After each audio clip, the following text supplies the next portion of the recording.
I actually wanted to start off the podcast with like the TMNT theme song, but I don't know how to do that, but I don't want to be copyrighted or anything We'll be like that. copyrighted and strike down. Yeah. It'll be the end of the pod. Yeah, unfortunately, but we do not want to do that because we got a lot of ideas. But welcome again to episode 6 of the Comics Run the World podcast. As always, I'm your host, one of the hosts, Orion Scott Comics, aka Mateo, and as always, I'm joined by Woody, aka Frankie. Either one works. What's up, dude? How you been? a lot of schoolwork, like always, so much schoolwork. But we got a slow week this week, and I'm pretty excited. A lot of things to catch up on, and yeah, I'm just excited to do the podcast as always. Same. I got been working a lot, but my free time just reading comics, chilling. You already know. Yeah. So this episode we are going to discuss quite a few things. The main center point will be us reviewing the first 12 issues, or AKA Volume 1 of the Library Edition of TMNT from IDW. That's what we're going to be discussing. We're also going to be doing a Marvel movies bracket, and we're going to do a wheel that will showcase what miniseries we're going to read for a later episode. Yeah. So before we get into TMNT, I just want to ask you this question. Have you ever had previous experience with TMNT, whether that be like the comics, cartoon, movies, anything like that? I'm glad you asked. So I've got them here set up. Before we started the podcast, I had to go run. These are my childhood action figures right here. Oh, nice. So there's Raphael with like the yin and yang shirt, little helmet. Uh-huh. Here's Leo. And then my favorite, Michelangelo. That's the sick one, yeah. I don't know where Donatello is. He's somewhere. He's MIA. He's MIA. I don't know where he's at. And then I don't know if these guys will be in the IDW. I think I'm remembering their name right. The Triceratons. I did not know that. I remember them. I think that's what they're called. I don't know if they're going to be in the comic series yet. They're not in it yet. But then, yeah. I mean, I've also got, I'm looking at them up here. I've got the video game for the original Xbox. And I got the new video game, which I highly recommend. It's called Shredder's Revenge. It came out last year, but it's a retro arcade style beat 'em up. Replays Ninja Turtles, April, and Casey Jones. And you're just, you can play online with a friend. It's just a beat 'em up like an arcade game. Super fun. Highly recommend it. Fun.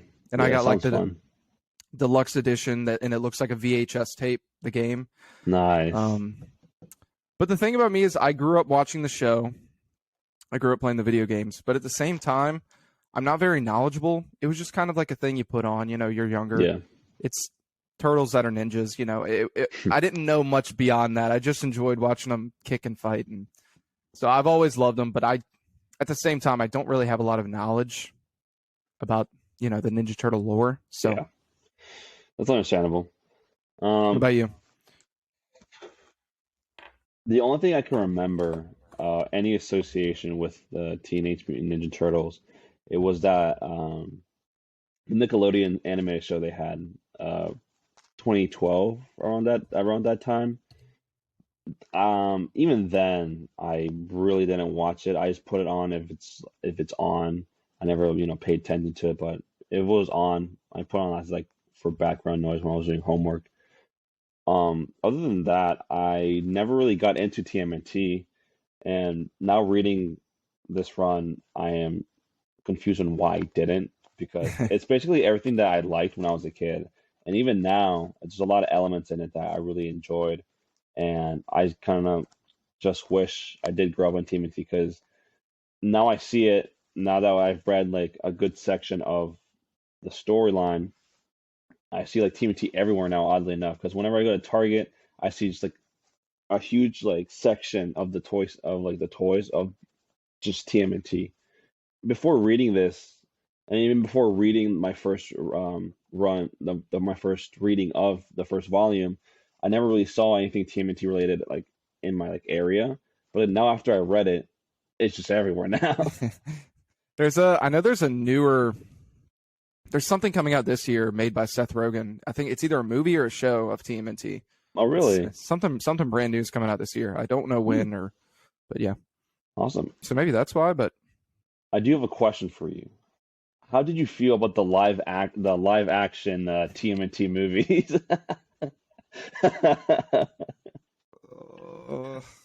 they there's almost nothing good to say about them. I'm a big fan of Arrow, so I liked seeing I forget the actor's name, but Arrow is Casey Jones. Oh, But, okay. Yeah, I heard not a lot of good things from the audience perspective and the people in the production standpoint either. no, I would say I hated everything about it. I didn't even see the second one. I saw that Arrow was Casey Jones, and I was like, oh, that's cool. But I was like, I'm still not watching that. Like, Oh, I did not know there was a second one. yeah, there is. Yeah. That's unfortunate. Stay away from that. Watch the older movie. It like looks live action and it's so cheesy, but it's so like it's nostalgia. Yeah. But at the same time, like if you just have fun with it, it doesn't take itself seriously. It's really stupid. It's like one of the fun. actors like in like the foam costumes. There's that gif of them going like Yeah. Yeah. Yeah, I need to watch that. I always see like gifs and memes about it, and it just looks like a fun watch. Yeah. Just, like to sit down and just, like watch it and like have a good laugh. Eat some pizza. Watch it. Yeah. It makes me crave pizza now. Honestly, I might have to order some after this episode. Yeah. But anyways, let's get started into this IDW run of TMNT. I'll be covering the first 6 issues, and then Woody will be covering the latter half, 7 through 12. But a very brief, rundown on what happens in the first, half of the story. Spoilers if you guys haven't read this story yet, or you just want to go in fresh and new. Keep in mind we're gonna do some spoiling. But anyways, here it goes. So basically, for the first 4 issues, give or take, it's Raphael, Leonardo, and Donatello with Master Splinter trying to find where Raphael is because he's been missing for quite some time. And it opens up with, them fighting Old Hob, which is a villain of theirs, like one of their main villains throughout the series. So we get introduced to to him and his gang, and there's a really cool monologue of Splinter talking about the coming events that will happen later on, as well as what's going on right now, kind of paralleling the two. So after they fight, they go off to find Raphael. And the backstory for this iteration of the Turtles, I don't know if it's different or if there's like different, origins. It's definitely different. So basically, it's the Turtles and Splinter. They're in the lab before they get mutated, so they're like little baby turtles and a little rat. Then they're part of a lab of StockGen research with April that will later be involved with the Turtles, as obviously. So the overseer of everything, Stockman, is doing experiments and is instructed to make a psychotropic serum for super soldiers for another villain that we'll see later on. And the facility was infiltrated by ninjas trying to steal the Turtles and Splinter since they were injected with the serum. But they flee because Splinter pulls the fire alarm, and then the Turtles and Splinter escape. But at this point, there's actually rats and turtles, right? Yeah. So they're not, they're mutated forms. They're just the little baby turtles and a little rat. But they turtles and the rat escape. But when they do escape, a cat takes one of the turtles, and since the turtle was covered in that serum, it also mutates the cat into Old Hob that we'll see later on. So that happens. That's basically their origin. Obviously, they go into the sewer, they mutate, and they just live down there. And then we cut to Raphael. He's like, trying to find like food, shelter, what have you.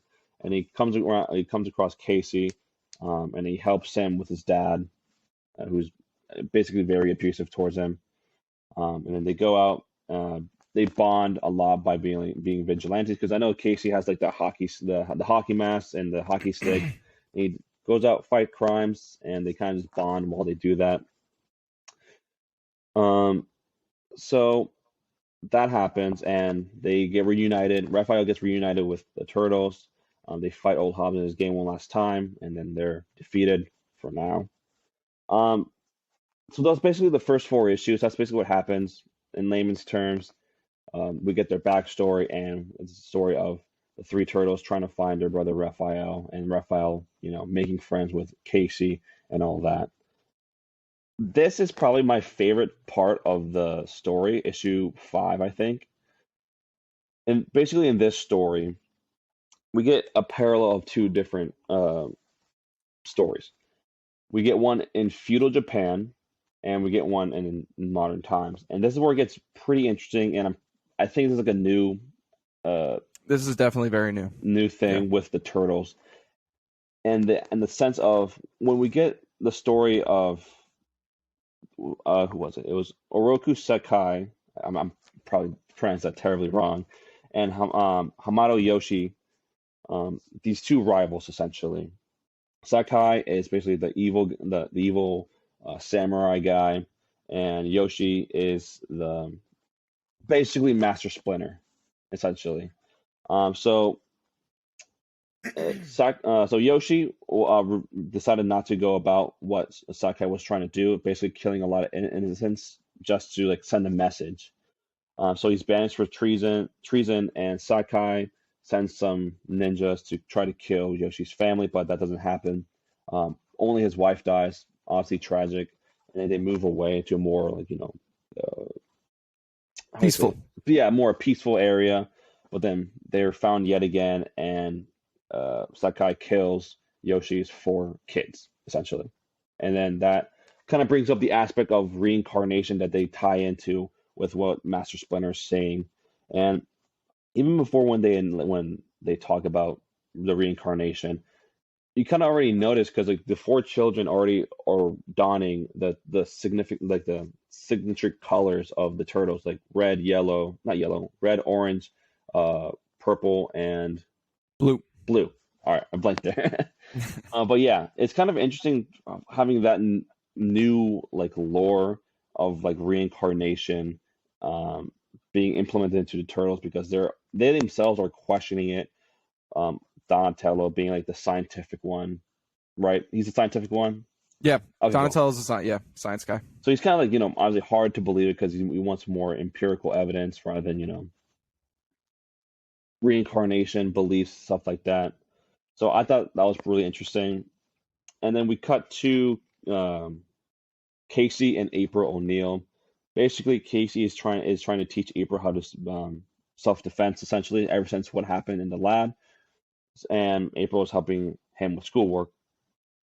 They also get their own bandanas in this. I think in issue 5 or 6, they get their own colored bandanas because they previously only had red bandanas, and then now they get their own.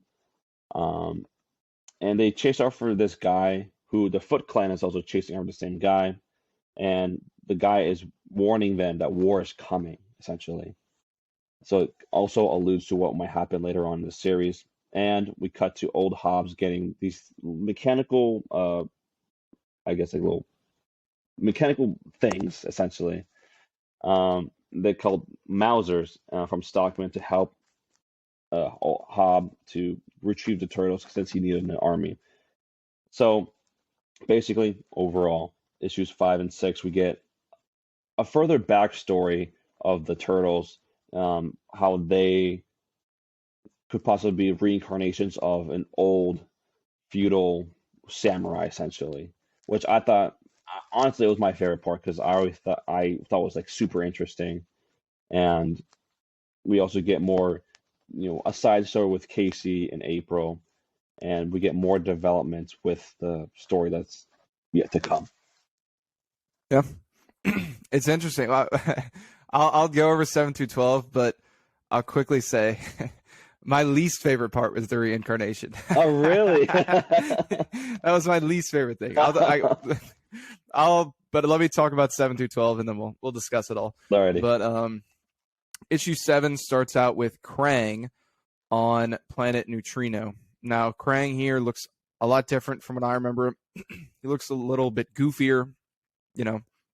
Everything's taken a little bit more seriously here while still being goofy. That's probably my favorite part about the comic, was that, like, yeah, everything is goofy. This is literal Ninja Turtles and cats and stuff like that, but Yeah. it's got just a slightly more serious tone. Like, Krang looks a more serious, and he's on planet Neutrino, and there's a lot of resistant soldiers killing his men. So he's like, we gotta do something about this.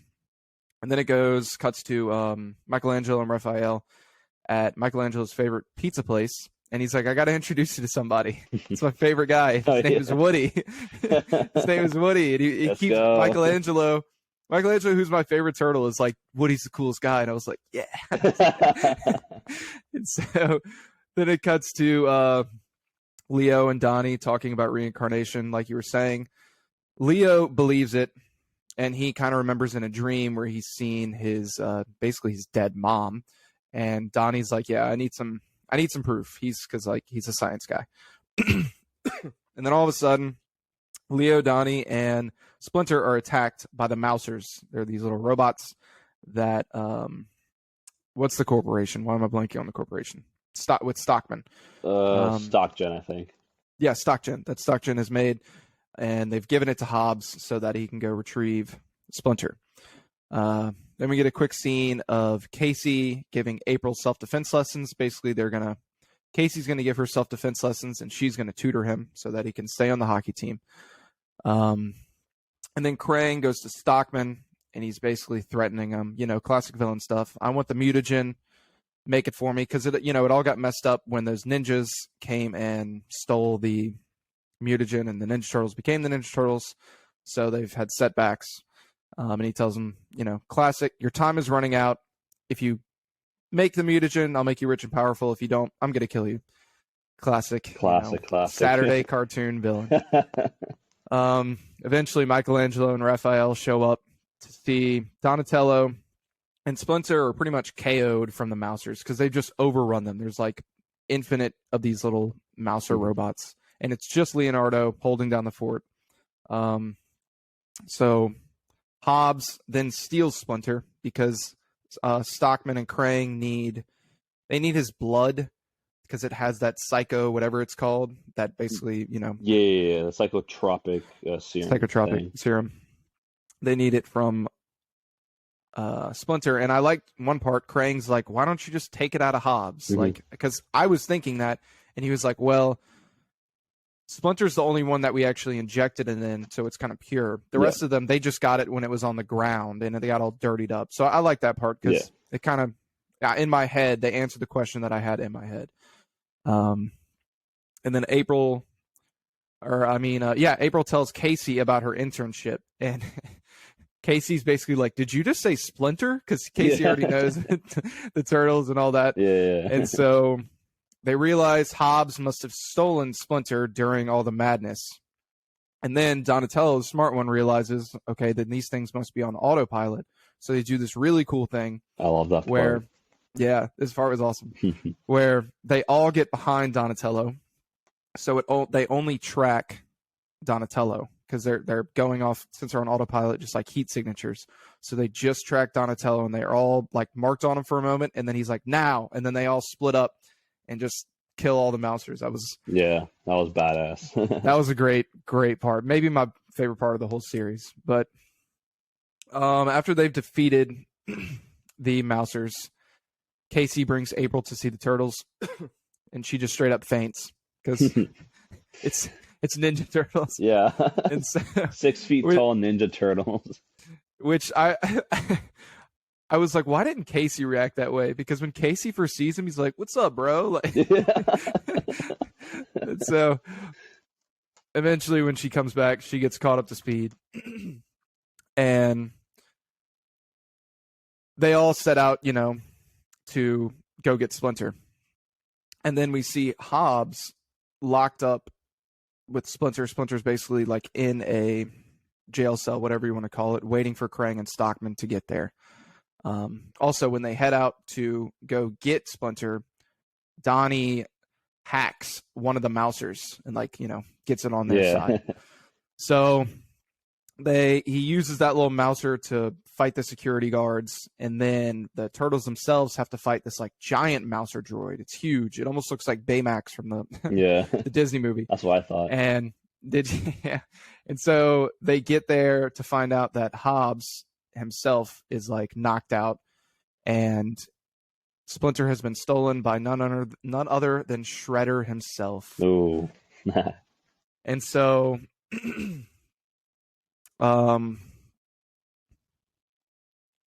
yeah, so it cuts to Shredder with Splinter, and they're like, we're going to test Splinter because we're starting to realize that these other people are getting mutant people of their own. And they're like, we have our own, and it shows this character that we hadn't seen. It's from the micro series, which I guess I wish I had read, but its name is Apocalypse or Apolax. Something crazy like that. It's this really cool like wolf character. I guess I'll try and check out the micro series so I can see more about that character, but it's something that kind of happens off the pages, this character. And so Donnie and Leo continue arguing about the whole reincarnation thing, and so they regroup at April's dad's abandoned antique shop. There's this really cool part of Michelangelo, and he's like, ooh, cool comics. Yeah. And Krang and Stockman eventually get back to see Hobbs incapacitated. And then we see Mr. Allen, who's like, we thought was this really nice guy. Mm-hmm. He's like the guy that was friends with April, head of the Ninja Turtles when they were just little baby turtles. He's double agent. And he's calling the Foot Clan, and he's like, the turtles are coming. So Splinter defeats the enemies that Shredder puts before him, but he refuses to kill him. And in that moment, Shredder and Splinter are like, they realize, they're like Yoshi and Saki. They realize they are those reincarnated people. Mm-hmm. They kind of come to grips with that. So Shredder then sends all the Foot Ninjas at him and that Alopex character, the wolf, their own mutant. So while they're all at that antique shop, Michelangelo goes to get pizza, and he runs into Angel and the Purple Dragons. They're basically like this gang, and they own the turf in that area where the antique shop is, and they keep seeing these ninjas and mutants and whatnot. So they think they're one of them, and they're like, no, we're trying to fight them. So they all set out to go save Master Splinter and attack the Foot Clan. So that's the final issue. We see Splinter, also Splinter defeats all the people that Shredder puts before him. So Shredder's like, all right. So he attacks Splinter. But at that point, Splinter's already super tired. He's kind of getting his ass kicked, but the Turtles intervene. This was like one of my favorite quotes, was Leonardo is fighting this character. I want to say it's Shredder's granddaughter. I forgot her name. It starts with a K, but I forgot what it was. Karai or something like that. Something like that, yeah. So he's fighting her, and she's basically like, you're outnumbered. And Leonardo says, let me fill you in on a family secret. My brother's the one who cares about numbers. I'm the one who believes in miracles. And then just like, I think he like headbutts her. Yeah. That was badass. That was I was like reading. I was like, yeah. Yeah. I was getting hyped. So Angel eventually or beforehand, the Purple Dragons left, but then Angel returns and she's like, I'm going to help. So her and Casey carry out a beaten Splinter, kind of rescue him. And then Splinter, as he's being carried out, is like, I think he's telling Leonardo, he's like, you have to defeat him together. You can't do it one-on-one. Classic. So together, the four turtles, they team up, they kick his ass for a second, and it's pretty great. And of course, we get a little quick villain monologue where Shredder is like, you're only delaying the inevitable. I will return. Type of speech. So issue 12 ends with Stockman shooting Hobbs, and then Stockman gets stuck with a needle, and Krang is like, all right, it's time to initiate Plan B. So Hobbs is dead. I'm sure he's not dead. Definitely. And Stockman is incapacitated by whatever they stuck him with the needle. Probably maybe that, because they also say in that scene that they took a lot of the psycho whatever stuff out of Hobbs as much as they could. I'm thinking maybe they put that in him and he's going to become some kind of villain, some kind of, Most likely. mutant type of thing. And so it ends with April seeing Splinter for the first time since he was just a little rat in the lab. She's like, I'm afraid I wouldn't get to see you, and thank you for saving my life. Because, like you said earlier, he pulled that fire alarm when the ninjas were attacking, even though he was just a little baby rat. Yeah. He still had that psycho stuff in him. So he was, so she was like, I'm glad I got to see you, and thank you for saving my life. And that's the end of volume 1. Very wholesome ending. Very wholesome ending. Yeah. Overall, what did you think? So overall, I honestly loved it. I thought it was a lot of fun. I love the storyline they were telling for this one, the story arc. I mean, I thought it was a lot of fun. I like the little side stories with like Casey and April just doing their own thing, dealing with their own problems, and I like how it kind of like balances both that storyline with the Turtles and what they're trying to do. I love the artwork, honestly. I thought the artwork was great. There were some instances where there's like a splash pages of like each turtle, like mid fight pose. I thought it was great. I loved it. And just overall, the character, the dynamics between the 4 turtles felt very brotherly, as it should. I loved it. Just like anyone else, my favorite turtle, definitely Michelangelo. He was really funny. He was great. Relatable in the sense of when they go to, is it April's abandoned? Her dad's abandoned antique shop. And then he like says, "Oh my God, it's comics." Definitely, I would be the same thing. Yeah, he's like, it's even bagged and boarded. Yeah. Yeah, and like I don't know, I just like loved all of it. It was really fun. There's a lot of great action. The way they drew the action set pieces were great. Writing was done well. Storyline was very engaging. It was just a lot of fun. I read it in like in one sitting. I pretty much did too. Yeah, and overall a lot of fun. And it's not only a lot of fun, but it's also really well done in almost every aspect. And it just makes me more excited to read further into the series, essentially. Yeah. I enjoyed it. I like how almost all of the story bits tie together in some kind of way, and it made everything feel interconnected. As far as the art, I really loved kind of like the shading style. One of my favorite things in comics art, it's very simple, but it always has an impact on me, is when the art goes outside the panel. Yeah. And it does that. I like how it doesn't do it too much, but it does it. Like there's this one part, Leonardo's slicing his sword and it kind of comes out the panel. That always like, I love that. But I love like the shading and like kind of, I guess it's the penciling. I'm not really great on explaining how I love art, but like the way they're outlined and everything is just shaded is really awesome. As far as the story, I can comfortably say if you're a Ninja Turtle fan, you will enjoy this. Like, you will have a good time with this. The story is great. Hobbs, I didn't know about before this. I don't know if he's a brand new character, but he was, I mean, one of my favorite parts. Yeah. He was just a really fun character, a cat with an eye patch. And it's because when Splinter was a little baby rat, he stuck his head. It's just a fun read. I'll get into now my least favorite part. So I did not like the reincarnation. Okay. At first, I was cool with it because I thought it was like in that 5th issue. I almost thought it was just going to be like they're kind of mirroring each other, But once we got to, it really started to bother me once we got to Splinter versus Shredder. And it's like they start not even calling each other Splinter or Shredder. He's like, okay, Yoshi. He's literally calling him Yoshi, like he's from Nintendo. And I was like, no, like I want Shredder versus Splinter, not Yoshi versus.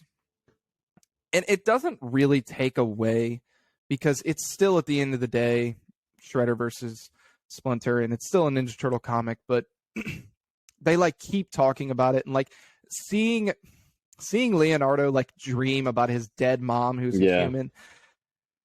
I don't know if you've played some of the earlier Assassin's Creed games. Have you played like Assassin's Creed 1 or 2 or Brotherhood, any of those games? The only Assassin's Creed game I played was Unity. Okay. Well, Assassin's Creed in those early games, I don't know about the newer ones. There's two parts of the game. There's like a modern day part Yeah. and the actual assassin part. Modern day part, he's like an ancestor and he has to go back in his memories. And it kind of reminded me of that in a sense where, because it's almost like a meme, where every time it would bring up like the Yoshi stuff, just like in Assassin's Creed, when we would go back to the present day, I'd be like, oh my, no, not this again. I was like, no, just give me the turtles and Yeah. give me the Splinter and Shredder. But at the end of the day, it doesn't really take that much away from the comic. Like, if you're like me and you don't like it, the comic's still great. You'll still have a great time. They don't overdo it, but yeah. Tell me why you liked it. I don't know. I just like the I guess like at first I was kind of like the same thing. How like I thought they were like two separate stories, and then I just like the I guess twist of like it being like a reincarnation thing because I think it's like a at least for me since like I'm like new to the whole turtles thing. I thought it was like a really interesting origin point for them for like I feel like it just develops more of their of Splinter and Shredder's more like how do I say it? Like the tension between them is like Yeah, greater and like I can see that. I can feel like that Splinter would be more Splinter would be more like protective with the Turtles ever since what happened, in like their Yeah. past life essentially. So I feel like it will bring more stakes to it and more tension the more it plays out and the more the Turtles will learn about their past and stuff like that. And I just love like, because I read 47 Ronin a while back and I just kind of like that like, samurai ninja storyline. So I kind of liked it because I thought it was cool. Just like samurais and Yeah. ninjas, betrayal, trees and stuff like all that's like, classic like Japan Yeah. like Japanese like samurai ninja storylines. So I thought it was cool.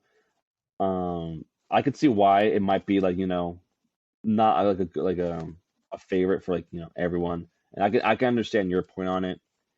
It makes sense, but for me personally, I liked it. I love it. I get your point as well. I mean, it does add some extra tension almost. So I I do get it. Like I'm not necessarily saying it's bad, Hmm. you know.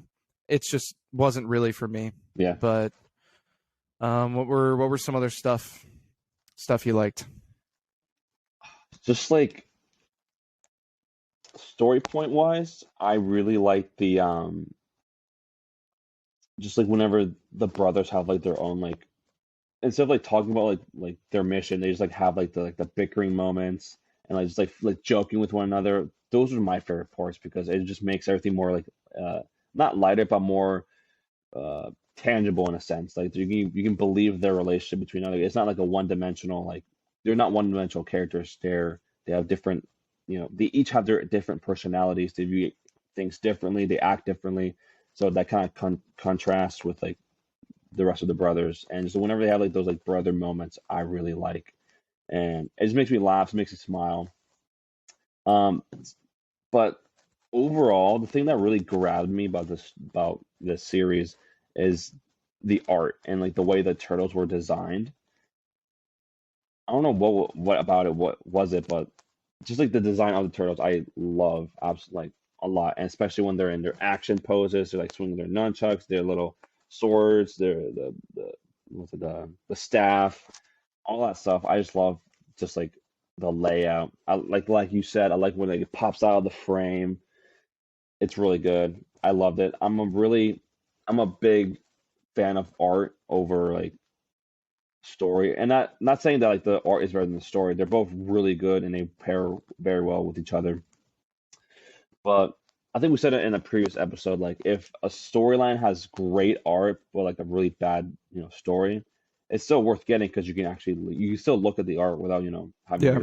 your day ruined by reading essentially. But if you have a really well um, written story but terrible art, that's like a whole different thing.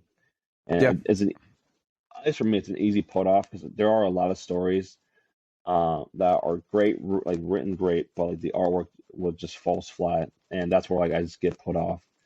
Um, but yeah, those were like my favorite parts of it. Yeah, I really agree about the art, and I also agree with the point of like I'm art over story as well.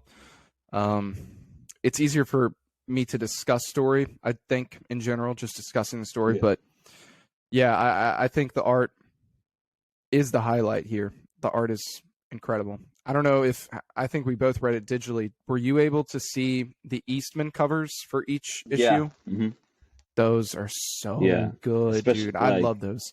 I love it when like collected editions have like the at the back they have like 10, 15 pages of like different variant covers, the sketches of what they're doing, and like basically them like explaining what like how they're gonna compose the sketch and like the page. I just love that, and it's like a nice little treat at the end essentially. And there Yeah, was a lot of great variant covers in the backs too.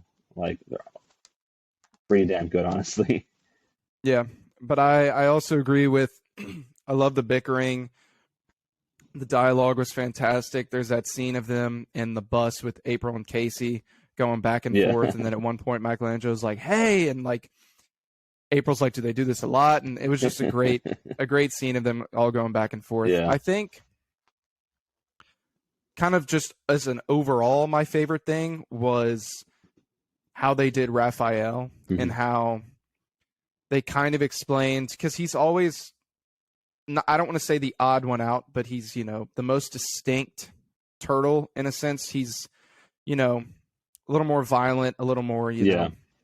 I don't want to say edgy, but, and they kind of show how he got that way in a sense because he's separated from them in the beginning and he kind of runs with Casey for a bit, hmm Casey Jones. And I liked seeing the ninjas, the other turtles rescue him and just like his upbringing and how it was different from theirs. And, then he has to get trained by them and he's getting annoyed because they're so much better than him. But Yeah. he has more street, background and he's actually been fighting in the streets and all that. And I just really liked how they did Raphael. And, yeah, Yeah. that was probably my favorite aspect of it. Just Raphael and how they wrote him. Yeah. That was also another great part. Kind of like again, I don't know like their like original origin or anything like that. I have read like an issue or two of like their original run. Um it's a lot darker than what we're like used to now and what we know of the Ninja Turtles right now because in their first like couple comic books it was a lot darker. It's in black and white. Um they kill and they show like the turtles killing other people. Um so that's basically all I know about the original series. And for this one, I kind of like the little twists they add to like make it, more modernized. And like you said, I like the how Raphael was separated and kind of makes him more like thick-skinned, I guess, like tougher compared to the other ones, and like being the odd Yeah. one out. Yeah. All right. Well, you want to go ahead and move on to the comic book movie bracket, Let's do it. the Marvel movie bracket. Marvel movie bracket. So Woody made this great bracket of basically all of the live action Marvel movies released. Um, how do you want to go about this? So I did pretty much every Marvel live action movie in here. And I'm doing this throughout all of March. We're going to be doing all kinds of different brackets because it's March Madness. We're going to be doing comic hero brackets, comic villain brackets, DC movies, all kinds of stuff. And so, yeah, the first one we're going to be doing is this. I think so. We'll put the bracket on screen. That way, any viewers, if you want to fill it out on your own, you can let us know. Your final four, your champion, your biggest upset. it was completely randomized. There's a couple movies that got a bye week because I think there was 61 movies I used instead of 64. Mhm. I didn't put like the Japanese Spider-Man movie in. Supposedly there's a Man-Thing movie. I figured we probably hadn't seen it. This is the first time I'm hearing about it. And so a couple movies are in round 2. But okay, let's start with, you see where it's like Blade 2 and Ghost Rider? Yep. We'll do from that to at the bottom where it's Doctor Strange and Blade, and we'll go all the way to where it's like 54. And let's fill just that section out. Now, if you haven't seen it, a certain movie, you can pick the one you have seen over the other and whatever. So at first we have Blade 2 versus Ghost Rider Spirit of Vengeance. Great start off right here. Like I said, it was all randomized. I didn't even know Blade. I've seen Blade. I didn't know there was a second movie. Supposedly there's a third. Oh, it's terrible. I just thought there were. Terrible. Okay. I just thought there was one. Uh-huh. So I'm gonna go with Ghost Rider because I love Ghost Rider and I've seen this movie and it's not that good. Yeah. I mean, honestly, same. I haven't seen Blade. I only seen the first Blade, not the second. Or I've unfortunately seen the third one. I don't know why I skipped over the second one, but I saw Ghost Rider. I mean, it is a movie, to say the least. It is a movie. Yeah. But I don't know. It was fun for what it is. It was cool. Nick Cage being Nick Cage, classic. But yeah, I'm gonna have to go with Ghost Rider. All right. After that, we've got Venom, Let There Be Carnage, and the first Thor. Honestly, this one's a little bit easy for me. I'm gonna go with Venom, Let There Be Carnage. Okay. It's like an issue with like the Thor movies, where the first one I remember seeing it in theaters when I was a kid with my dad, and that was the first and probably only no, it was the first movie that I fallen asleep to. I fell asleep during the second half of the second act, and I just woke up with just like Thor and Loki fighting on the Rainbow Bridge. I was like, oh, okay. So I rewatched it, and there are like good elements to it, but Let There Be Carnage was like a lot of fun. I had a blast with it. It's like honestly, it's dumb. It's badly like written, but it's like a lot of fun because like just like Eddie and Venom bickering with like the craziness of Woody Harrelson's Carnage. I had a lot more fun with it. Thor, I just get bored with it, which is unfortunate because I love the character of Thor in the comics. It's like the first movie. I don't know. They didn't really speak to me. Yeah, for me, I really have no feelings towards either of these movies. They're just kind of there. But I'm going to give it to Thor here. It's not because I really love one over the other, but I'm going to give it to Thor. So then after that, we have... This one's actually a tough matchup, I think. The first Avengers versus Wakanda Forever. Okay. Actually got some decent stuff here. Finally. I'll let you go first. I want to hear what you think. Before I eliminate it, because I actually really liked Wakanda Forever. I liked it a lot. But I have to give it to Avengers. I can't. I don't like eliminating it this early because I really like that movie a lot. I liked it a lot more than the first Black Panther. And yeah, overall just great stuff for Chadwick Boseman. I liked how they kind of dedicated the beginning of the movie and the end of the movie to him. The rest of it, all the stuff in the middle is kind of like the Marvel movie, but the beginning and the end is for him, and I loved Namor in that movie. He's awesome.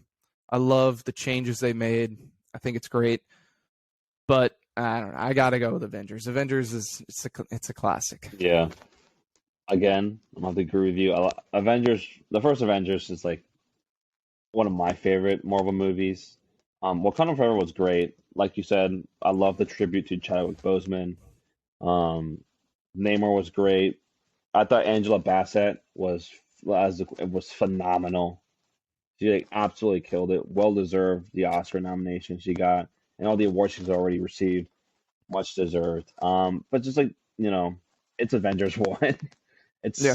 It's so good. It's so well done, and it's it's not like what Marvel is today. I hate to make that comparison, but it's like it's serious when it needs to be serious, and it's fun when it needs to be fun, and the action is great, and also I have like nostalgia for it because I remember seeing this movie with my dad in the theaters for the first time, and I was like, this is like awesome. But yeah, Yeah. I'm gonna go with Avengers number one. All right. After this, Iron Man versus the Incredible Hulk. Oh Do man, we this is even need to discuss it? I don't think so. It's pretty No, easy. no discussion here, really. Iron Man wins. Yeah. And then we have Iron Man 2 versus X-Men Origins Wolverine. hmm Honestly, Weird matchup. I gotta be honest with you right now. This is very easy for me, and I am in the minority of minorities when it comes to Iron Man 2. And I actually r- really like this movie. I was going to say, I rewatched it recently. I don't think it's that bad. Yeah, I don't love it, but I would easily take it over X-Men Origins. yeah. It's I like how one of the aspects or like the villains in this movie is like the government trying to seize his property, because it's a weapon of mass destruction, as they say. And I just like that storyline of like because a lot of people are complaining there's like not enough action. It's basically just like a lot of talking. And I mean personally, I really like that aspect of of Iron Man 2 because it's different. It takes a more like unique look into like him becoming Iron Man, great, but then like the government obviously being the government trying to seize his property and like you know Justin Hammer being part of like that government and trying to make his own stuff with it, like how he did with the War Machine armor, which is awesome, and the ex-wife missile that fails at the end, which was pretty funny. Whiplash, he had the potential to be a really good villain, but they kind of like flopped it at the end. Um, Again, it's not a perfect movie, but overall, there's a lot of themes they touch upon that I really liked. We also get introduced with Black Widow, and the recasted of Rhodes. Rhodey. Yeah. Yeah. Um, I thought it was cool. I liked it a lot more than a lot of other people, but X-Men Origins Wolverine, yeah. Yeah. Yeah. That one's I kind of have nostalgia for that movie though. I loved it as a kid. hmm X-Men Origins, but it's pretty terrible. Yeah. Now we have Black Widow and Elektra. Oh, great. I have unfortunately seen Elektra.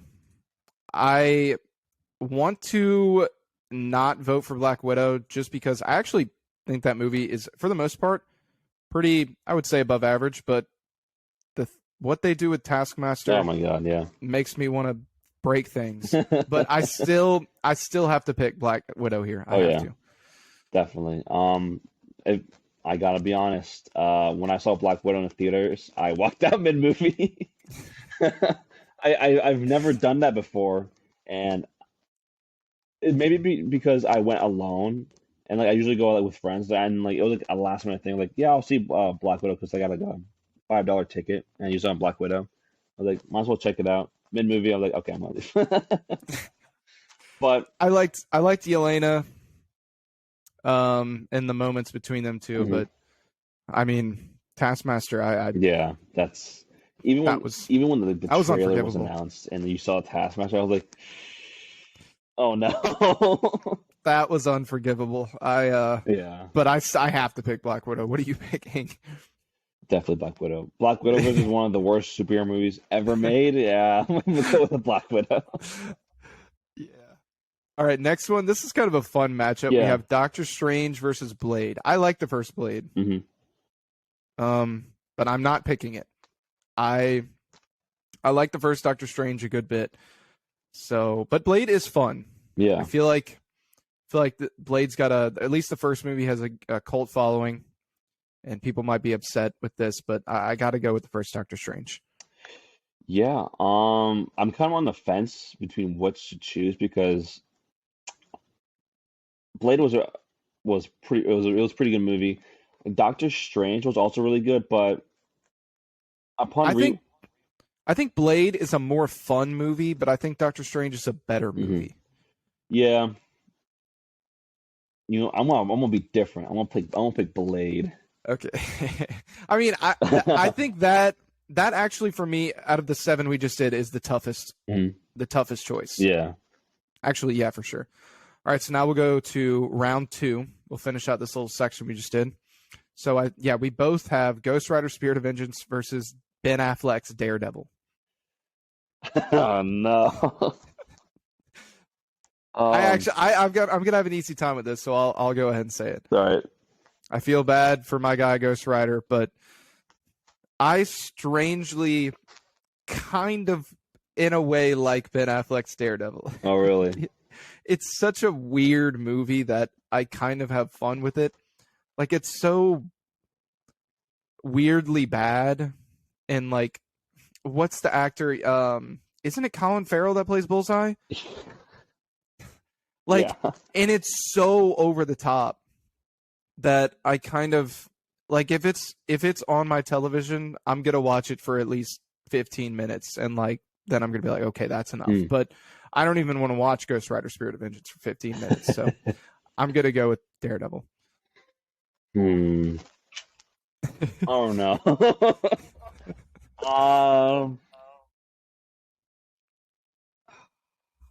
He's, It's brutal. I know it is pretty damn tough. Um.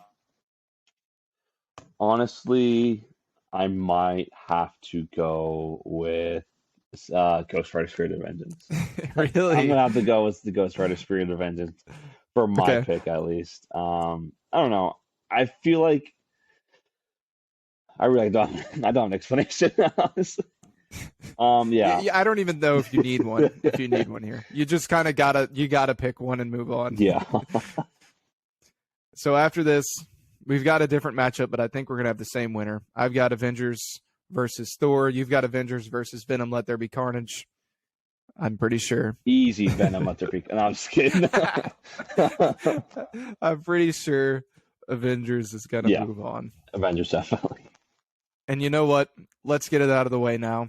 Avengers beats Daredevil. Does Avengers beat Ghost Rider for you? I don't know. It's kind of tough, but yeah, definitely, it definitely does. Yeah. Avengers had an easy path here. Alrighty. So then we've both got Iron Man versus Iron Man 2. That's a pretty, interesting, fun matchup. Do you said you love Iron Man 2. Do you have it beating Iron Man 1? I do not know. Okay. I'm not that insane. Okay.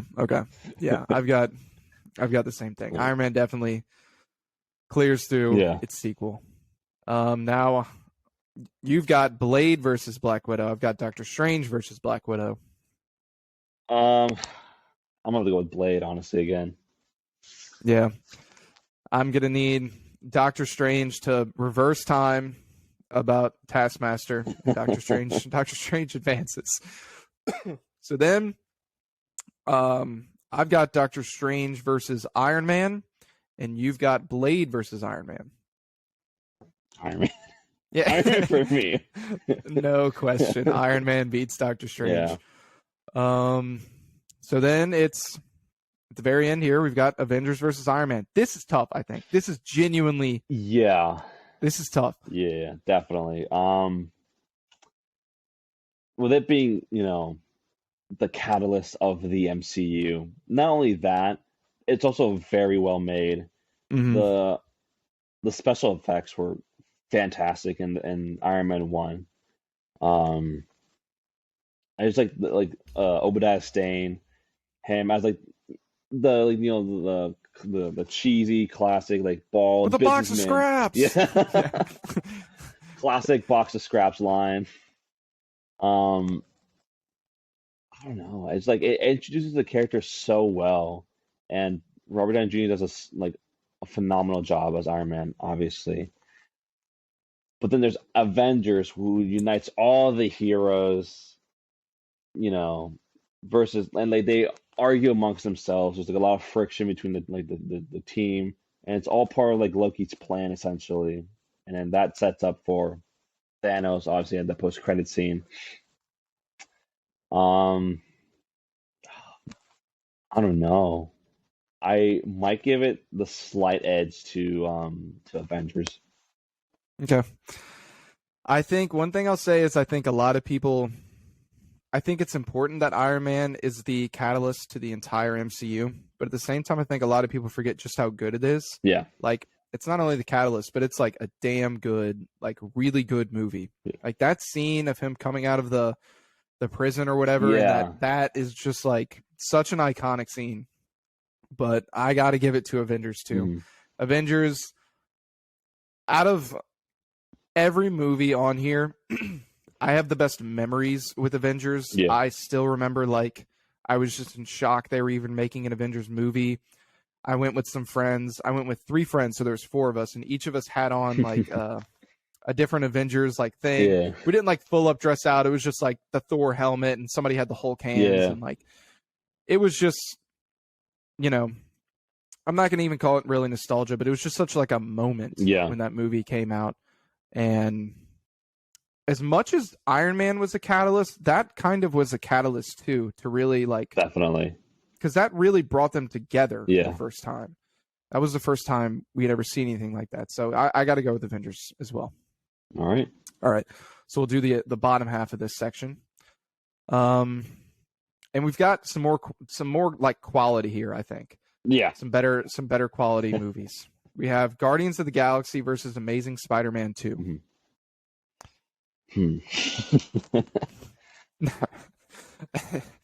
I'm going to quickly say, before No Way Home, I rewatched all the live action Spider-Man movies. Before I rewatched them, I thought that I liked Amazing Spider-Man and hated Amazing Spider-Man 2. Weirdly enough, I now hate Amazing Spider-Man, and I know this is a hot take, but I actually kind of like Amazing Spider-Man 2. No, me too. I like it. You do? Yeah, oh yeah. I think Harry is awful. Oh yeah, he's terrible. Okay, I think he's awful. But everything else, I like. Yeah. Where would you put it, above Guardians of the Galaxy? Or No chance. Are you? See, here's the thing. No. Oh no. I like Guardians of the Galaxy. It's a great Marvel MCU movie, but Andrew Garfield's like my favorite Spider-Man amongst all the other Spider-Men, and we really see like true like Spider-Man in this movie. Granted, like the movie in and of itself was not that great. Harry Osborn as the Green Herpy Goblin, terrible. But just like Andrew Garfield's performance as Spider-Man, you get the quips, you get like the super, like one of the best costumes ever. The best. I love Sally Field's Aunt May. I love that. I love Peter and Gwen's chemistry. Up until the end, obviously. Rip. Electro, terrible design. I kind of, first of all, I have to say this. Anybody that knows me knows this. The theme of Electro in that movie is it might be my favorite. It might be my favorite soundtrack of all time. I'm not even kidding. I was so mad they didn't put it in No Way Home. No. See, I can't even go on this tangent. I'm gonna go on forever. But I do agree, dude. I like Amazing Spider-Man 2. Yeah. I love it. Obviously, a lot of shortcomings. The end credit of them teasing the Sinister Six, that never happened. I guess is a bummer. I don't know. But I'm gonna have to put Amazing Spider-Man over Guardians of the Galaxy 2. Or the first Guardians of the Galaxy. There's no way I could do that. I love the first Guardians. But dislike that take a lot less than other people will because I like Amazing Yeah. Spider-Man too. A lot of people are gonna be up in arms after hearing Yeah, that yeah. take. You're gonna have people coming after you. Oh my gosh. So after that, we have Deadpool versus Civil War. Two great movies. Yeah, they are both great. It's a no-brainer for me though. Really, Like easy, easy. And I love both. Civil War for me, no doubt. I Boom. am leaning towards Civil War, but I don't know. It's like, ugh. Daredevil's like so great in its own thing. It's like it's so funny, Yeah. well made. Ron Reynolds kills it as Deadpool, made for the role. But yeah, I'll go with Civil War. It's a lot at stake there, and it's like I feel like it's one of like the few superhero movies that actually end with like the bad guy winning essentially, like the Avengers Yeah. disbanding. Like it doesn't end on a happy ending, and No. it has actual consequence not only in the movie but like for like movies to come in the future of the MCU, and we see that like teased in like Infinity War where like Iron Man's kind of hesitant to call Steve because of like what happened. Um, but yeah, I'm gonna have to go with Civil War. Plus, we get the introduction of MCU Spider-Man there too, so that's always a bonus. Yeah. And Black Panther, right? Oh yeah, that's true. Black Yeah. Panther was great in that. Yeah. I could go on and on about Civil War. Civil War is what got me obsessed with Black Panther. I knew who he was beforehand, obviously, but I was so obsessed with his betrayal there, and just like it was just like the short moments. Like Yeah. Clint shoots the arrow, and he's like, "I'm Clint," and he's like, "I don't care." Yeah. He's like just his demeanor in that movie, He was cold. and like so cold, dude. Like the way he like jumps down, but Yeah. there's no like. He was such a badass there. Like that movie went out, and I had no pop figures at the time, and I went out to GameStop and I bought a Black Panther Mhm. Civil War pop figure because I was just like obsessed with him. And then I was obsessed with Tom Holland's Spider-Man in that movie. But like you said, my favorite thing about that movie is like its consequences lead all the way up to Endgame. Like I wish we had more of that kind of movie Yeah. in the modern day MCU. Yeah, I agree. But anyways, now we have two X-Men movies, X-Men Days of Future Past and X-Men Dark Phoenix. No brainer for me. Yeah, no brainer. Dark Phoenix easily. Oh god. No, don't you dare. No. Days of Future Past is probably one of my favorite X-Men movies out there. It's great. Yeah, same here. Spider-Man No Way Home versus Venom. The first Venom. I feel like it is also a no brainer. At least for me. No Way Home, easily. Okay. Yeah, No Way Home. I mean, we don't even have to talk about that. X-Men, the first one in 2000 versus Thor Ragnarok. This is another easy one for me. Is it? I'll go with X-Men.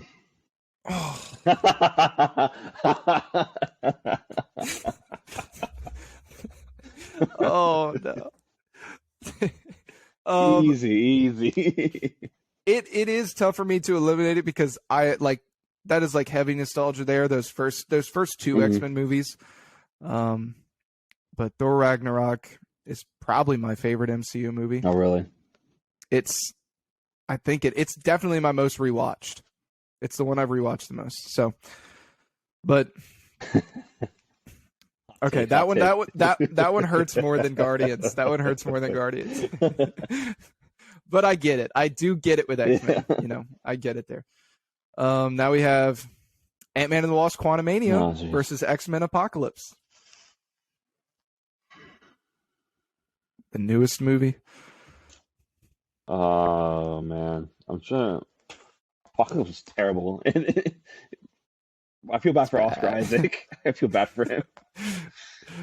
Oh, I mean, we also get that really cool Quicksilver segment, which was basically made the movie. Yeah. But would I put it over Quantumania? That's the real question. I'll tell you, I'm putting Quantumania over it. Yeah.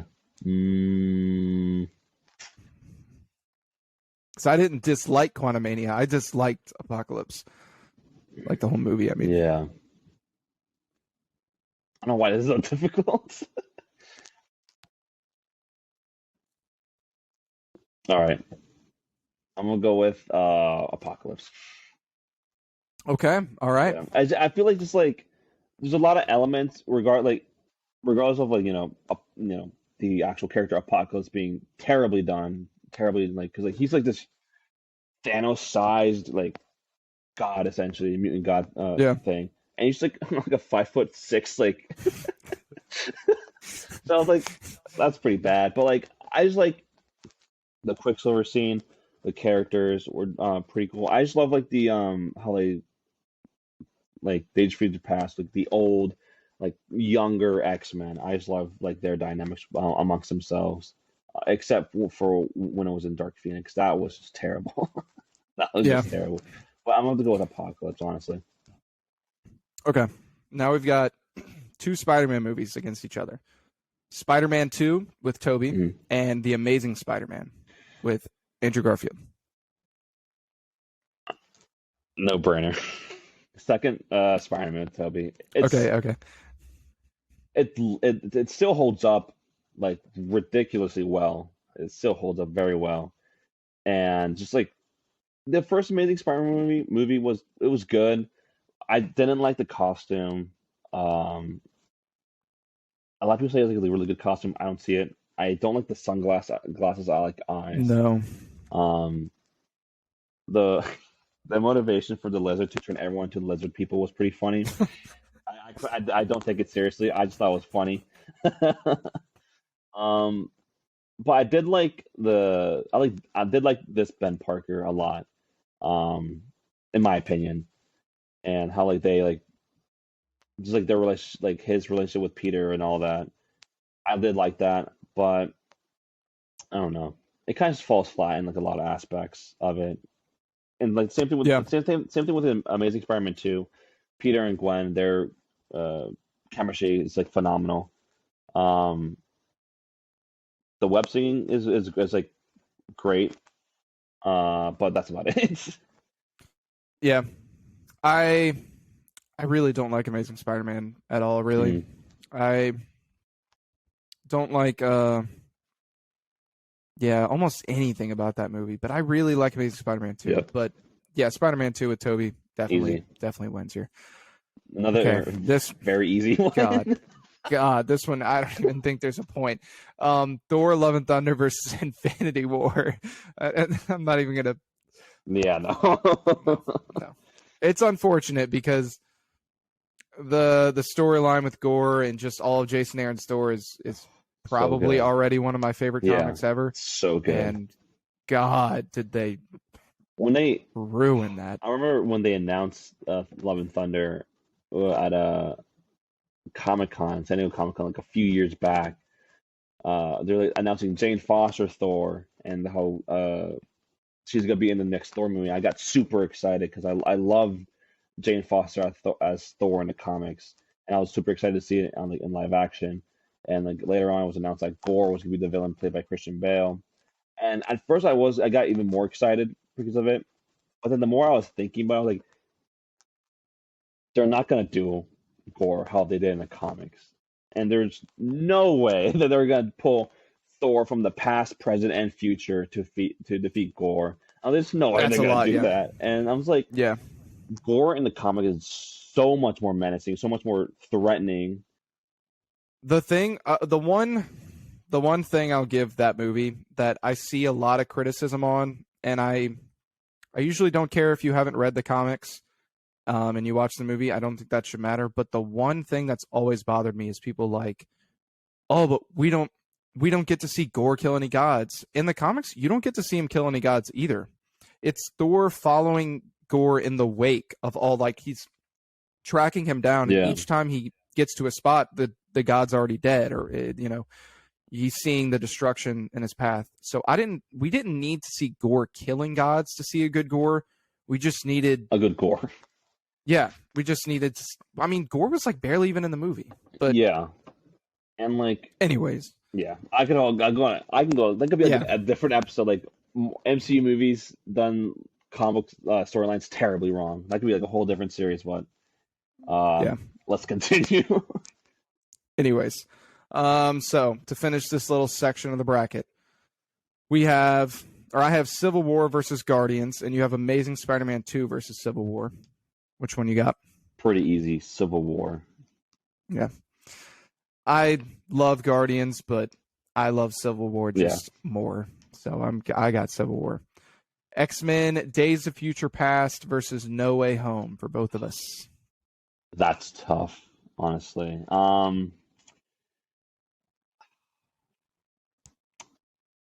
I'm gonna have to go with Days of Future Past, honestly. I know. I know, yeah. But I don't know. It's like there's something about it that has like a hair above No Way Home. Like obviously them all three teaming up at the end was great. I just love like the whole multiverse aspect of it and how like he messes up and there's like not only like repercussions from what he did, but like serious like it's like repercussions. Like no one knows he exists anymore. He has to basically start from scratch. Um, but I just think Days of Future Past is a little bit more a better structured film in my opinion.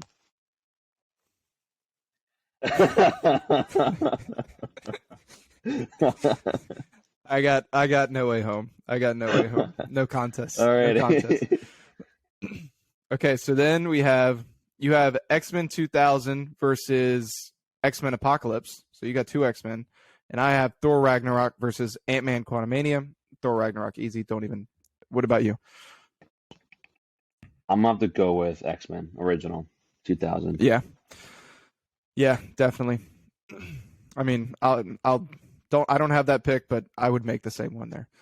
And then Spider-Man 2 with Tobey Maguire versus Infinity War. That's a tough one. That is a tough one. Man. I'm gonna have to go with Infinity War. But not by that much. It's like for like a standalone movie, Spider-Man 2 easy. But like Infinity War, the culmination of like 10 years of storytelling, it's almost like it's no contest, but like they're both extremely well made. Yeah, I love Amazing Spider-Man 2, but it's really no contest for me. So then I have Thor Ragnarok versus Infinity War, and you have X-Men 2000 versus Infinity War. That's an easy one. Infinity War, easily. Mine is, I can't even do it. I like Infinity War versus Ragnarok is like probably my, oh my gosh. I don't know. I gotta go with Ragnarok. Oh, really? I think I gotta go with Ragnarok. Ragnarok is just like, I can rewatch that movie any day. Infinity War is obviously the more important movie, but as far as my enjoyment level, I gotta go with Ragnarok. That's fair enough. Then I have Civil War versus No Way Home. And then I think, you have Days of Future Past versus Civil War. Oh, God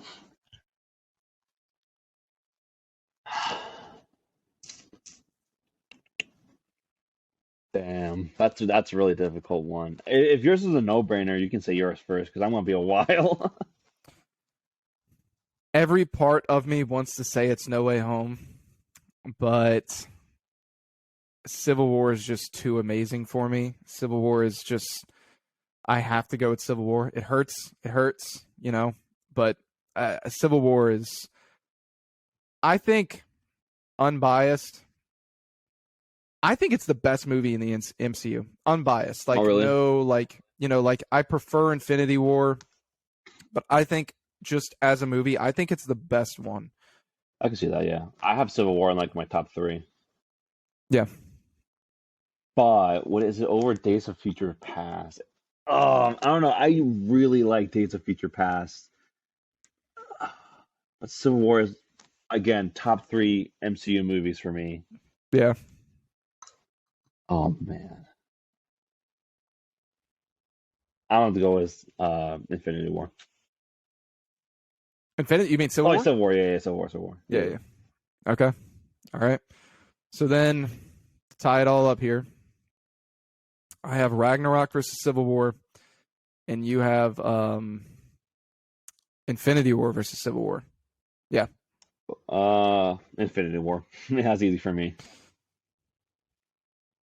Oh, I I don't know. I like I said, I think Civil War is the best, but as enjoyment goes, I'm going with Thor Ragnarok over Civil War. damn. Okay.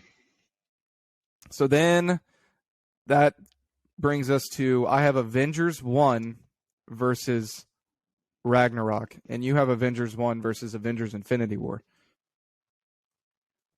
I mean, it's pretty easy. Two Avengers movies for you. Oh, pretty easy? Yeah, Infinity War. Infinity War is like Yeah. my number one favorite MCU movie. Honestly, that's the movie I rewatched the most.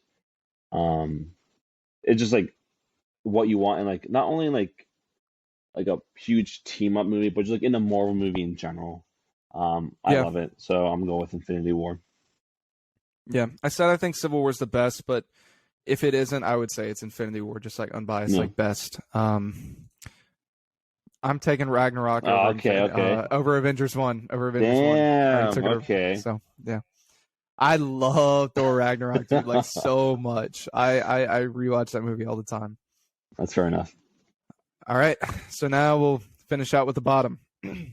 So, Morbius versus Ant-Man and the Wasp. Oh man. I actually have never seen Morbius. Really? I have not seen Saw it. twice. Really? It's not Okay, because it was good. Not because it was good. I need to hear your take then. um, memes aside, um, it's a pretty bad movie. It's a very bad movie. Um, entertainment wise, it is very entertaining if you're with a bunch of friends or if you're under the influence of anything. Yeah, it helps. Like some of the visual effects I like. Very unpopular take. But that's about it. There's like the one I don't know if you saw like the shirtless dance scene in Morbius. I have That was seen great. I have seen that. um, and as little as I remember from Ant-Man and the Wasp, not Quantumania, but just Ant-Man and the Wasp, I'm gonna have to go with Ant-Man and the Wasp. I'm gonna pick Ant-Man and the Wasp. Haven't seen Morbius. So yeah, two Avengers movies here: Avengers: Age of Ultron and Avengers: Endgame. This is a no-brainer for me, but I'll quickly say, I think Age of Ultron gets some unwarranted hate. I think it's relatively good. Ultron's pretty bad for the most part, but he's also kind of good sometimes. I also like some of his lines. But he's not the Ultron I would have liked to have seen. But Yeah. there's like some moments where I'm like, oh, I kind of like that. But I like Avengers: Age of Ultron a good bit actually. I really like the Hulk scene versus Hulkbuster. There's a lot of fun moments in that movie that I enjoy. To be honest with you, if I had to choose between the first and second Avengers movie to watch, I'm choosing the second one. Okay. I loved Age of Ultron more than anyone else would say in that matter. I liked Ultron for what he was. Obviously, like if you like read like his combo counterpart, it's like no, it's like Yeah. apples and oranges. But I just loved James Spader. I think as Ultron, he was a great choice for Ultron.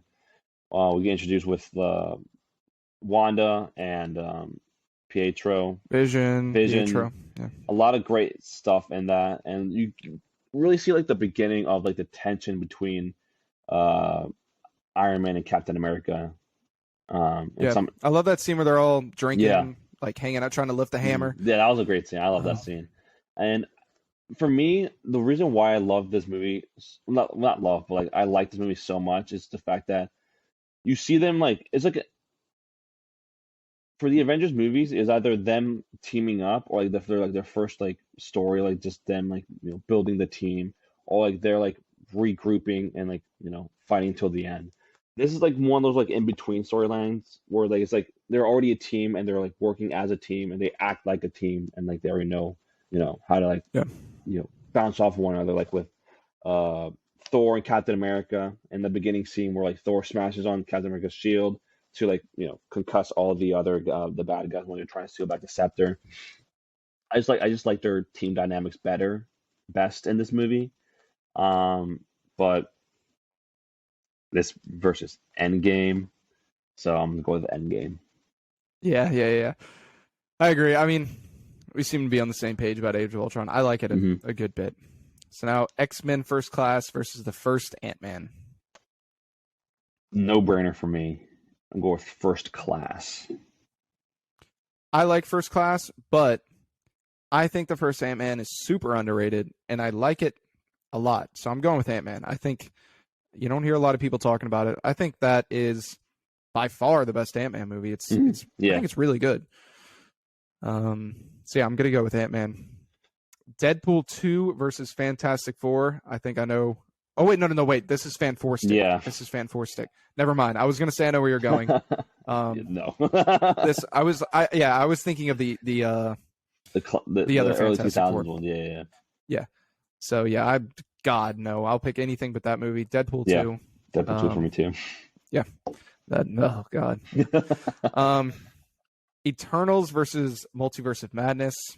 Just like Fan Four Stick for me. I hate Eternals, so I'm gonna go with Multiverse of Madness. Yeah. I think Eternals was like the first. Did that come out before or after Black Widow? No idea. I think after. It's like that. I was really excited for Eternals because before watching Eternals, I read the original Jack Kirby run on Eternals, and I read Neil Gaiman's run on Eternals, and I was like super excited. But then I saw the movie, and I was like, what? And like the whole Icarus being the bad guy, I was like really like not put off, but I really like questioned it. Now looking back on it, I kind of understand. But I was disappointed in that movie. I was disappointed in Multiverse of Madness.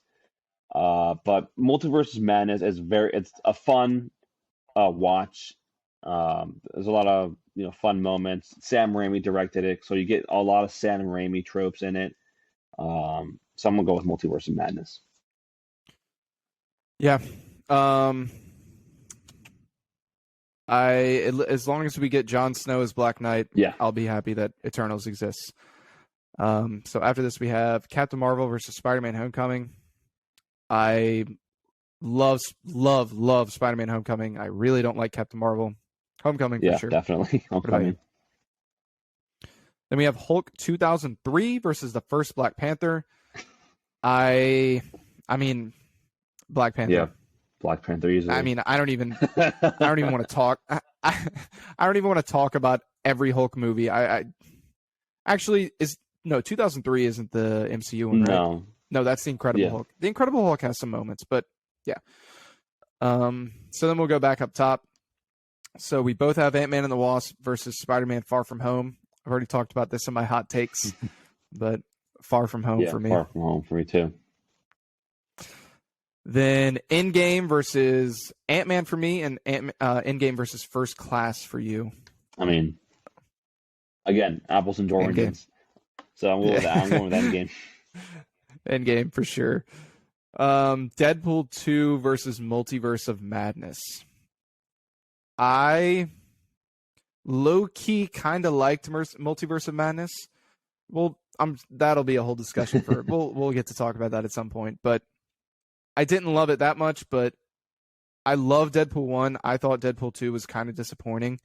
So I'm going to go with Multiverse of Madness. Really? I'm going with Deadpool 2 on it. Okay. What was your thoughts on Deadpool 2 compared to Deadpool 1? Just curious. From what I remember, I haven't seen both movies in a while. But for what I can remember, I think I preferred the second one over the first one. Again, another unpopular opinion, but I prefer the second one over the first one. Okay.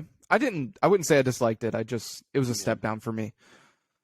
And then we have Spider-Man Homecoming versus Black Panther. I'm going with Homecoming. I'm gonna go with Black Panther. Okay. That's that. I would even say that's a hot take. Yeah. That's, I get it. And then now we have, this kills me, but Spider-Man Far From Home versus Endgame. I love you, Far From Home, but Endgame for sure. Definitely.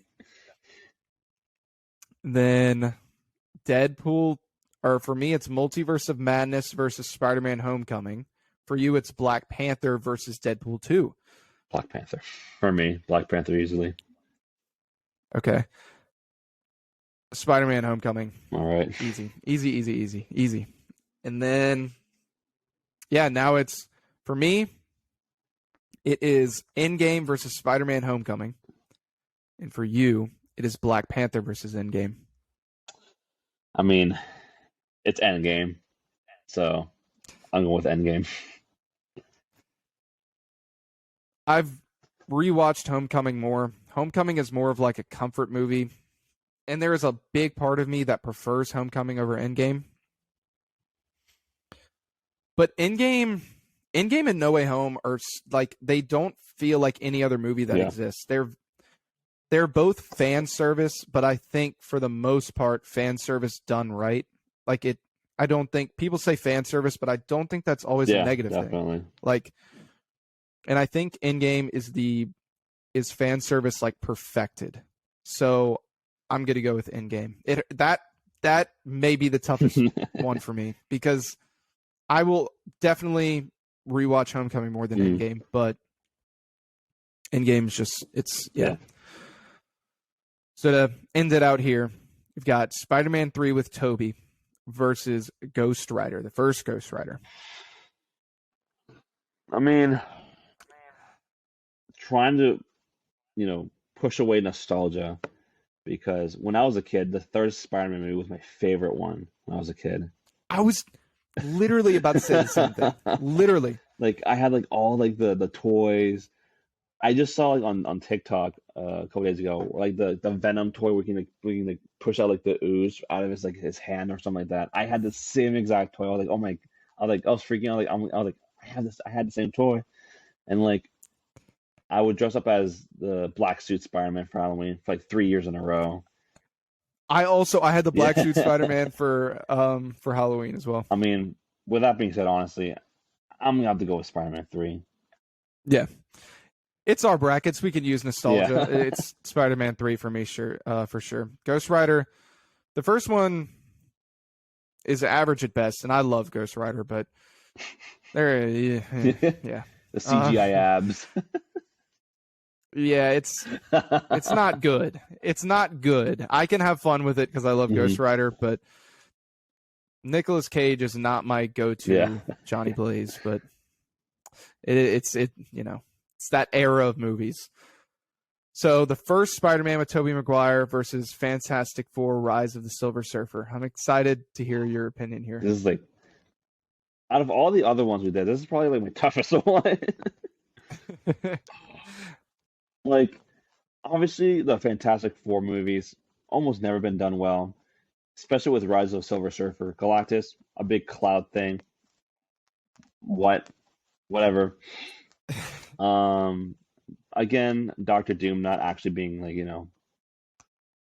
actual Doctor Doom like he was in the comics. But Spider-Man 1, Green Goblin, especially after watching No Way Home, you have a new interpretation of the Green Goblin in that movie, a new like viewpoint of it. And it's again, I grew up with both of these. I had like toys for like both these movies, so this is incredibly hard for me right now. Damn.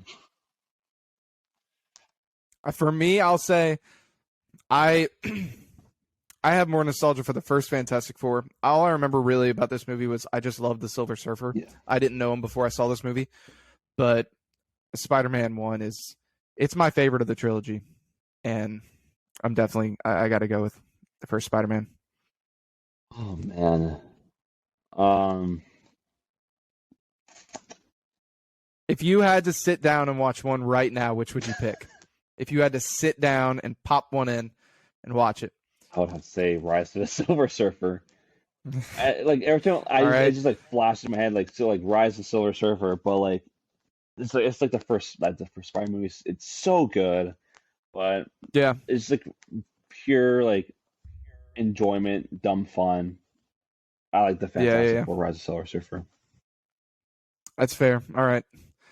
Iron Man 3 versus Shang-Chi. Before I knock out Iron Man 3 is my second favorite of the Iron Man trilogy. I like that movie a lot. I think the fire people, whatever the hell they are just kind of dumb.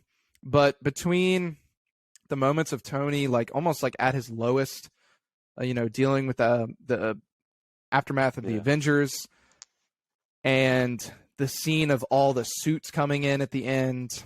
That's such a great scene. I do really like that movie, but Shang-Chi was so good. It got me into reading Shang-Chi Mhm. comics. I have 3 trades back there, and I loved reading them. That movie, easy for me, Shang-Chi.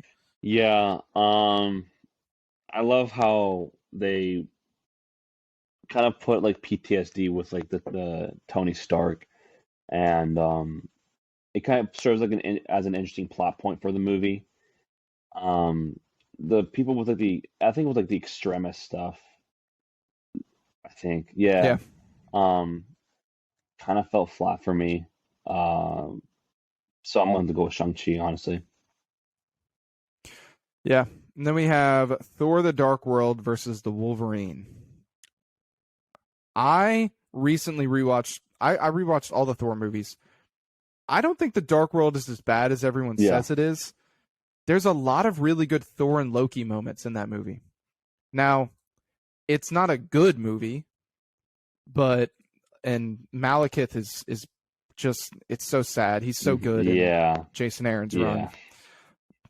But I'm still gonna go with the Wolverine. I remember seeing that movie in theaters with my dad, and there's some goofy parts I remember. I don't remember it that well, but I remember liking it. Yeah. Like I'm I'm like you said, I did enjoy the Dark World more than other people would say. I feel like there's a lot of like elements in the Dark World that I wish stuck around. Like the more like not that completely dead serious Thor, but like the good balance between like humor Thor and like him like being serious when needed to, because I feel like we lost that over time. And like example for Love and Thunder, he's just like a joke essentially.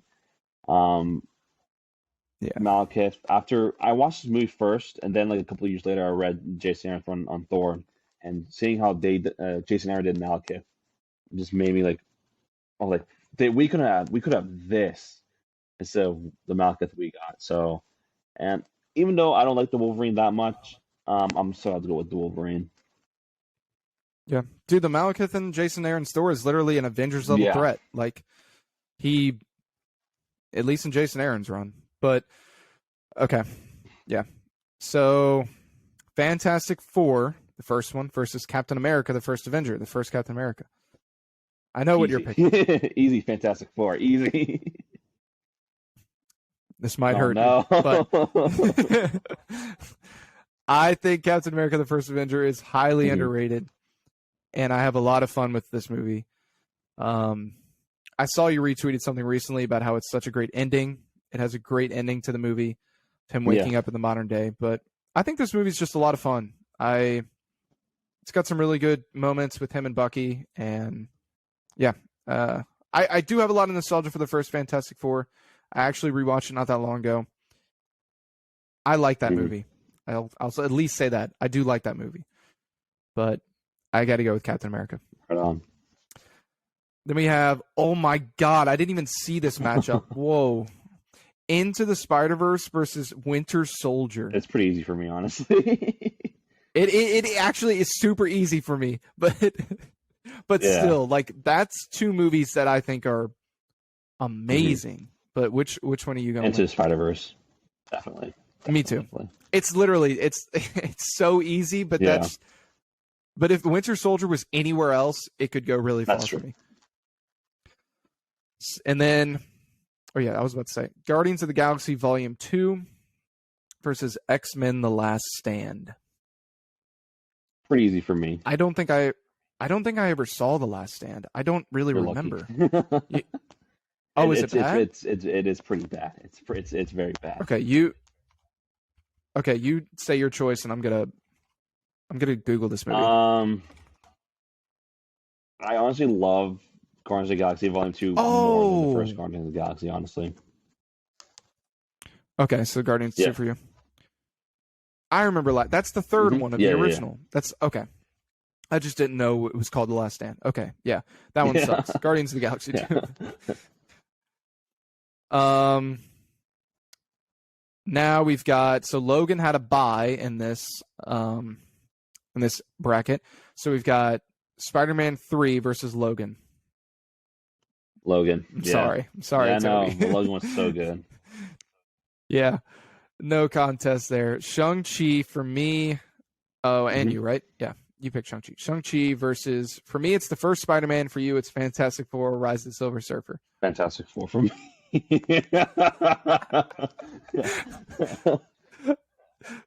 Well, I'm going with the first Spider-Man. I love Shang-Chi though. Yeah, I have to reiterate that movie's awesome. Then I've got the Wolverine versus Captain America: The First Avenger, and you've got Fantastic Four versus which one? Wolverine. Okay.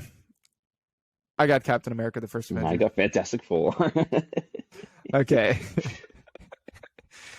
Into the Spider-Verse versus Guardians 2. Into the Spider-Verse. Easy. Spider-Verse. Yeah. Then going back up to the top, that would be Logan for me versus the first Spider-Man. This is no contest for me either. I got the first Spider-Man.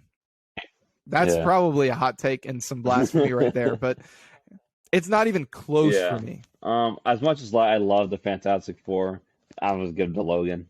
Like, I mean, come on. It had a good run. It had a good run. It lasted a lot farther than most people would have. And so then I have Into the Spider-Verse versus Captain America. All right, okay. Into the Spider-Verse. It's not even. Yeah. And then you have Into the Spider-Verse versus Fantastic Four. Are you going to do it? No, I'm going to. Unfortunately, no. I'm going to go with Into the Spider-Verse. Okay. So I have Spider-Man versus Into the Spider-Verse, the Tobey Spider-Man, and you have Logan versus Into the Spider-Verse.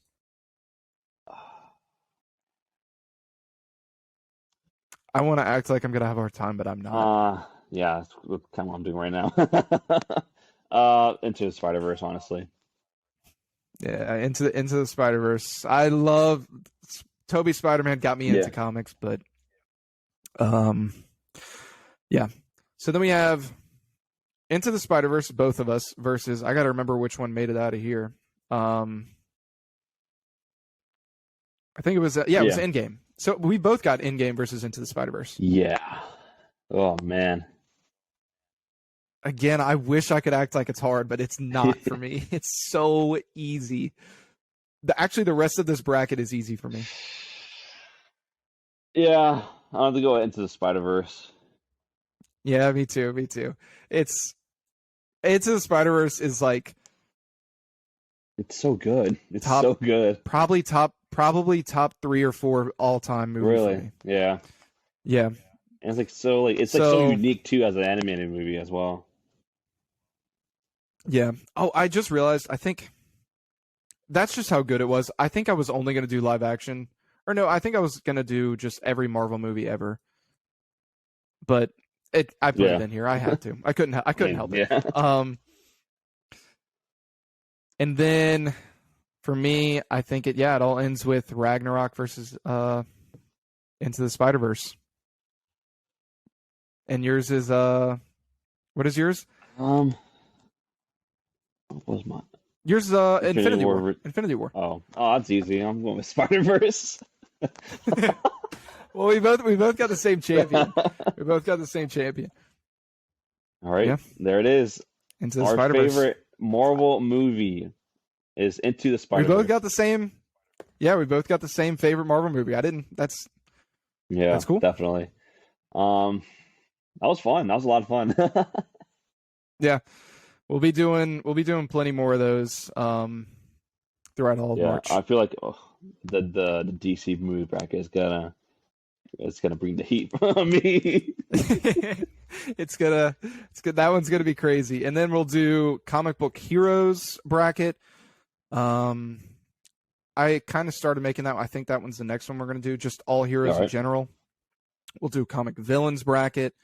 And those won't be based off like power level. It'll just be like who's your Yeah, favorite villain, who's your yeah. It's not favorite between like a hero. fight because uh I don't like I don't like that of like versus or like Yeah, it's yeah, like yeah, yeah. because it's so like inconsistent in comic books like and like a lot of people misinterpret a lot of things in like the comic books because like Yeah. they just like look at it and they say oh okay so that's what happens without actually looking like on like the super fit like the what actually is Yeah. because I know a lot of people like for Batman because Batman's like like an infamous one because I know Prep time. yeah Prep time. and like I know recently he fell from orbit and it landed on Earth without Yeah. anything and he survived. I mean good for him I guess. But there was also like a very iconic like Dark Side Batman scene. It was in Superman Batman, I think. It's where they infiltrate Apocalypse and Batman has like this like gear on him, and he basically just tanks like blows from like Dark Side, and a lot of people think he's like they like that with like is like normal without any protection, but like it's said in the comic if I'm remembering this correctly that like he still had like the mother box technology like protecting him from blows from dark side so he didn't really sustain the blows from dark side fully he did like have like the assistance of like the mother box technology that was in like the armor he was wearing essentially. Yeah. I'll probably say this a lot of times. My take on all that is it's a Stanley quote where he's like, it whoever wins is who the writer wants Yeah, to win because at the end of the day, these are all entertainment. They're all, it's just for entertainment, for fun, and it's all about yeah, storytelling. And so whoever makes for the better story, the writing, that's who's going to win. So I never get too tied up in that. It's fun to talk about in the yeah, vacuum, like, but yeah. definitely. So with that bracket being out of the way and officially announced that our favorite Marvel movies is Into the Spider-Verse. I mean, no brainer. There's a lot of close calls, a lot of controversial There picks, was. especially from my end. But it was fun nonetheless, and there you guys have it. We also have, I think we will do the Wheel of Comics for the miniseries right now. Yeah. We'll pick the next. So we're gonna like switch between the longer runs and Yep. then the mini series. We each picked out. I've got it. If you need to take a minute to find what they are, did you Yeah, already I write them got them down? on the wheel right now. Okay, So let me try to sweet. screen share. All right, let's do. There you go. Share. Can you see that? I can Awesome, see it. cool. So this is the wheel. As you can see, our selections are on the right. Um, the first half are the selections I made, and the latter half is what Woody made. So without further ado, we're gonna click the wheel and see what miniseries we are reading for the next episode.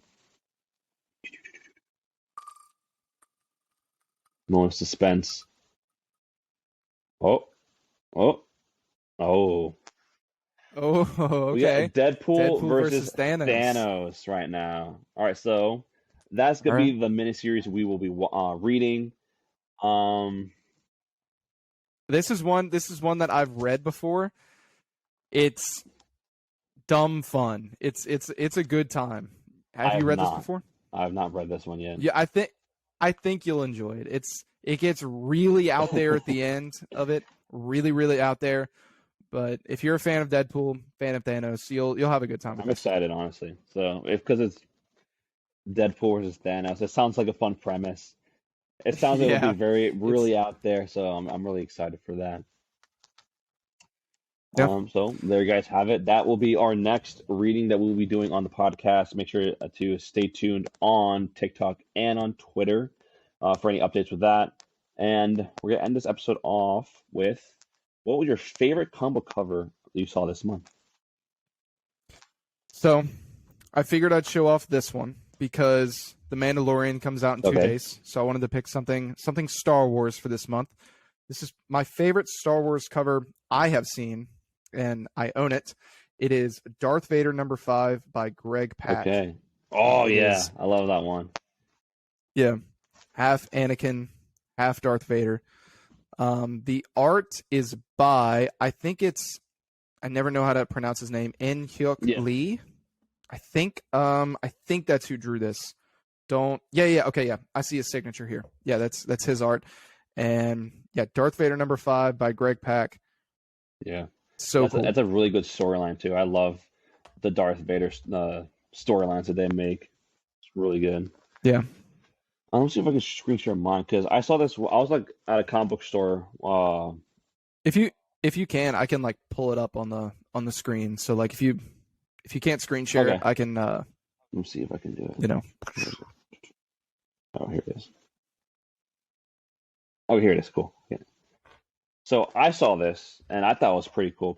Is it popping up for you? Yep, I got it. Yeah. Ooh, so okay. I saw this on my local comic book shop and I thought it looked really cool. I think it's part of.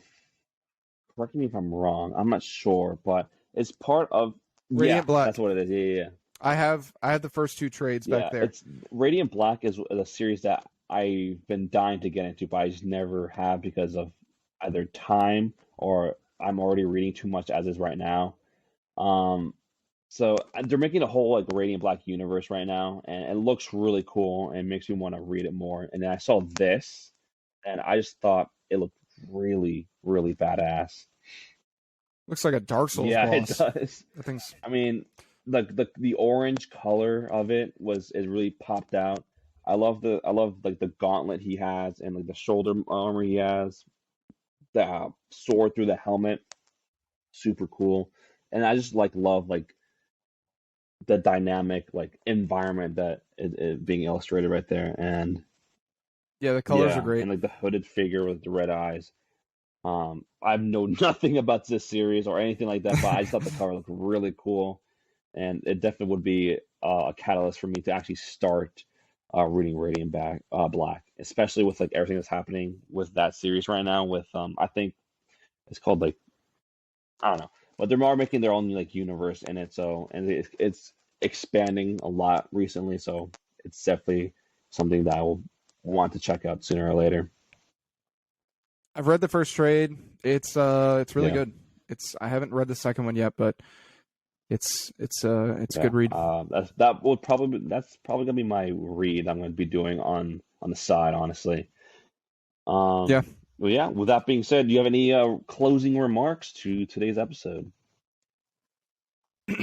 No, I'm excited to read more TMNT in the future. I'm excited because we're gonna read volumes 1 through 5. I might even be down to extend it to 8 because I know 8 is the kind of finale because it's still ongoing, but in volume 8 that's when the original writers, the original team that does this kind of quit and it's moved on to another team. So if we keep loving it as much as we do, we can keep going to 8, and I'm excited to keep doing these brackets. Awesome. Yeah, I had a lot of fun with these brackets.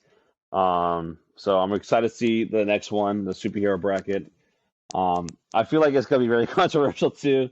But I'm excited. We have a lot of stuff for next episode that we will allude to throughout the week. And just make sure to follow us, the podcast, on Twitter and TikTok at ComicsRTW. And where can they find you, Woody? You can find me at Woody307 on Twitch. And just follow the ComicsRTW Twitter and TikTok. Definitely. And you guys can follow me on TikTok, Instagram, and Twitter. On TikTok and Twitter, or Instagram, it's going to be Orion Scott Comics, and on Twitter, it's going to be Orion Scott Comic without the S at the end. And reminder, make sure to follow our Instagram. No, we don't have an Instagram yet. Our Twitter and our TikTok for updates and stuff like that. And I know, Woody, you post haul videos and you just post stuff about your collection. I post, just random random things to promote our podcast, but I also do showcase some of the key issues I have. I might post a video sometime this week about that. Yeah. With that being said, glad you guys enjoyed. I think this is our longest episode yet. Make sure to read Peace TMNT. out for Michelangelo. Make Yeah. sure to read TMNT. It's really good. I highly recommend it. If you guys want to, Read they it. have it in trade paperbacks or the library edition.